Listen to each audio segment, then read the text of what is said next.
Let us thank Mr. Yorgos Pitsilis, who is governor of the Independent Authority for Public Revenue. Welcome, Mr. Pitsilis. We don't have much time at our disposal, so let us go to the gist. So the first issue, we discuss about projects which are in works in progress, which will be financed from the recovery fund. We have a rough picture. Could you tell us and describe us the prosperity and euphoria that we will be witnessing over the next years? Thank you. I thank the organizers for the opportunity given so as to discuss the issues on the development of taxation and customs development. It is an interesting question. I would try to give roughly 2-3 figures and draw a broader picture of what this package entails for Greece. So we speak about 18 projects and 23 sub-projects within this 18 of an overall package of 270 million euros. And we already work, there are 50 executives working on an exclusive basis and 200 assistant executives. 4 big groups, team projects. The first is involved with the renewal of our basic systems, that is Tsaousis, and introduction of other central platforms for the management of human resources of those projects, for the state chemistry procurements and so forth. Another group has to do with office administration and our organizational chart at large, that is computers and laptops. We've already completed the first concession on laptops that will allow and give us real conditions of teleworking for 50% of those involved, while our stations, the computer stations that we'll have, the desktops, we have now the final stage of the contract that we have done with the Ministry for Development, and we will be expecting 10,500 desktops coming. So please bear into consideration that the employees under our authority, including chemistry, IRS services, central services, and so forth, are approximately 12,000 persons. So let me open a parenthesis here and say that most of them are in-house, right? What do you mean? I mean that all these are in-house produced. We have not assigned any. You speak of digital applications. Yes, a lot is done in-house, but also there are also contractors and subcontractors. But the most tough and urgent projects are affected by in-house. So 40 persons that I mentioned deal with the overall recovery fund. The equipment I mentioned is a stable equipment, so as to renew the whole inventory, the whole fleet, if you like, of our equipment at the most remote customs office of the country. We want to enhance our operational capacity. For instance, the interlinkage of computers with POS, monitoring of trucks and containers once they enter the Greek sovereignty, and a series of other projects related with servicing the citizen. Now, what is the overall picture? First of all, we want brand new systems. The systems we have, the taxes that we all know, is more or less obsolete and has the so-called architectural limitation. So we want a brand new system that will offer greater flexibility and adaptation to the needs of tomorrow. We want a better organization in our work so as to be more effective and efficient. At the end of this path, we must be able to have a full paperless environment. We want far more well-targeted and effective controls and audits with business intelligence, artificial intelligence, Internet of Things. The system of inflows, outflows, for instance, is a characteristic example of Internet of Things.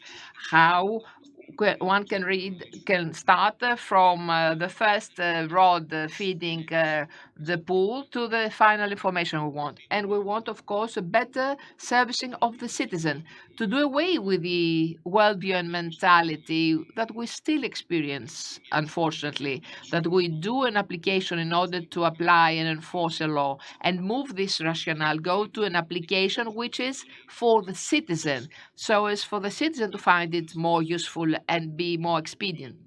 So since we reached the issue of the citizens, which of to you would set as a major priority of all those projects, that the one that would have the greater impact on the relations of the IRS authorities with the citizen?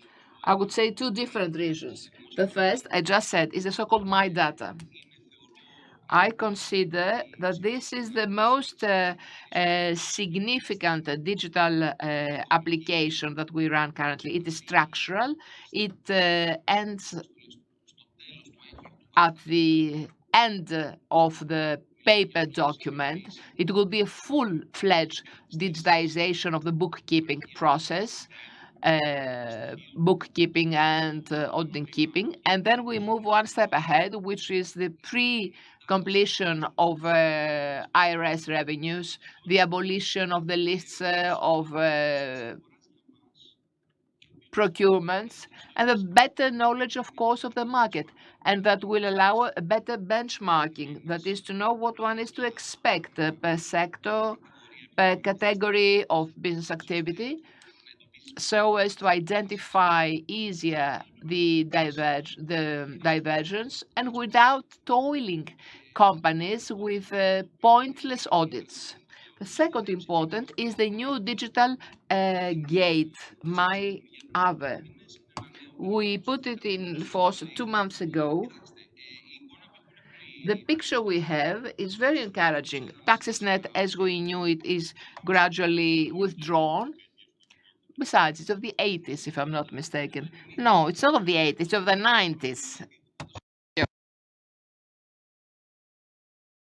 Because it's anyway far away, but we wanted a brand new trip of the trip and a more amicable approach.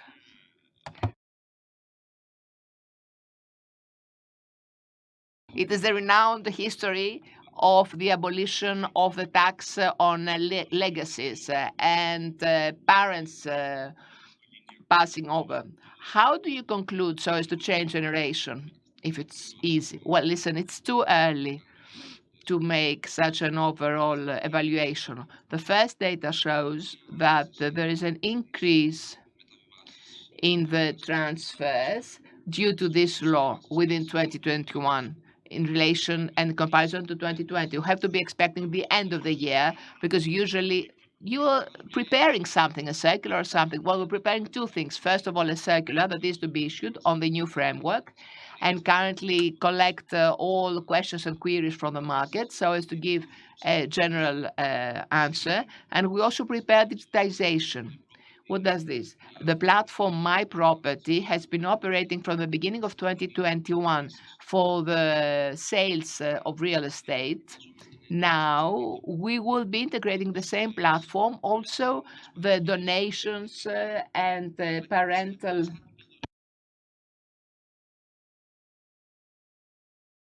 gift deeds. And we hope that by the end of the year we'll do it. And I would like it so as to have it.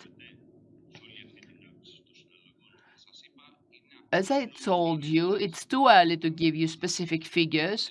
We will be able to give you specific figures after the end of the year, but there's definitely an increase in the gift deeds and parents' gift deeds. Let me ask you the following. Do you have a feeling that we will be having an overall big picture on a digital IRS?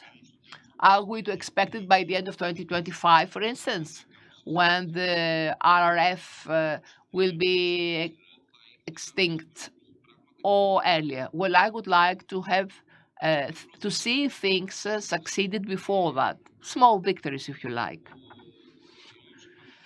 The pandemic has been an accelerator of the digitization process. There is no question about that.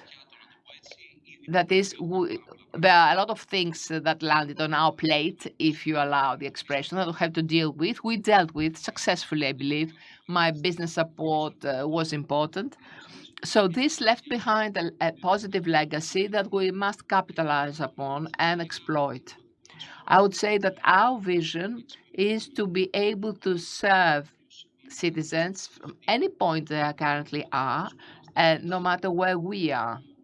And in order to become more specific, through video conference calls, we give a tax registration number to citizens. The first time that this happened, I had the happiness to speak with a compatriot who was to Dubai and could not get access due to the distance. The citizens that use those services are very satisfied. They consider this is another level. But this has certain limitations because we have the appointment, some do not enter the appointment, we miss time, so we must move one step ahead. Let us imagine a service through video call without an appointment with the first available employee, their functioner, civil servant. Are there such executives? Of course there are. Of course there are.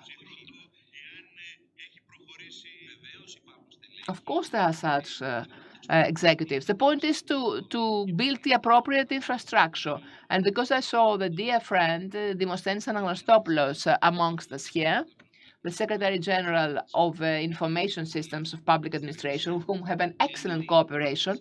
The key to all that is the upgrading of infrastructure with the renowned SysEFXIS2. That is, if we have services that can service video conference, because it has some demands on mega PPS and speed and so forth, we can support it. And by centralized and restructuring the services again, without having such kind fragmentation of forces, we will be able, in the immediate future, let me not voice precisely the months, but it's something that I'm personally involved with, we will be able to serve through video conferences with the first available civil servant. Well, the recovery fund could not cover everything. It's only natural. Is there something that has left outside that you would wish sometime to see it financed and some new project, perhaps in the NRFRS? Is there something? Yes, there are things that we'll be integrating. For instance, on which we will work to integrate there. I'll give you an example. Management of real estate.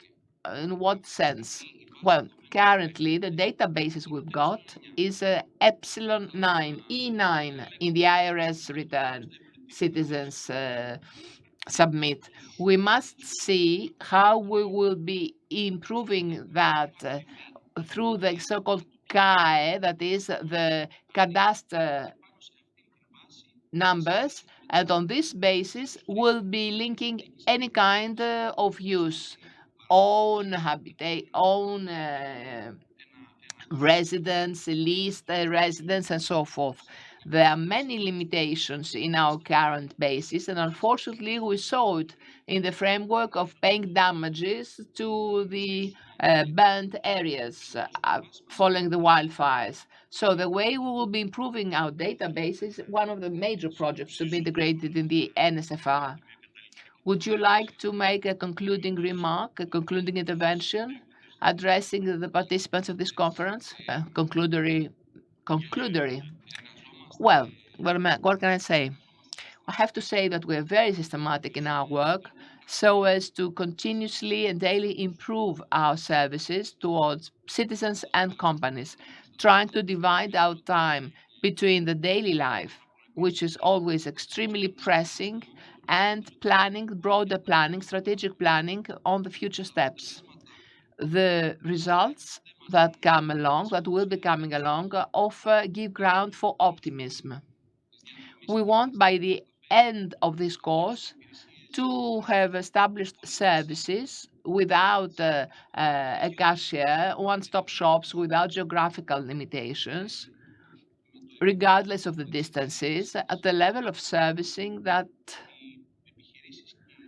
companies and citizens deserve and are entitled to. This is our ultimate goal, and this is why we daily toil. Thank you. We also thank you.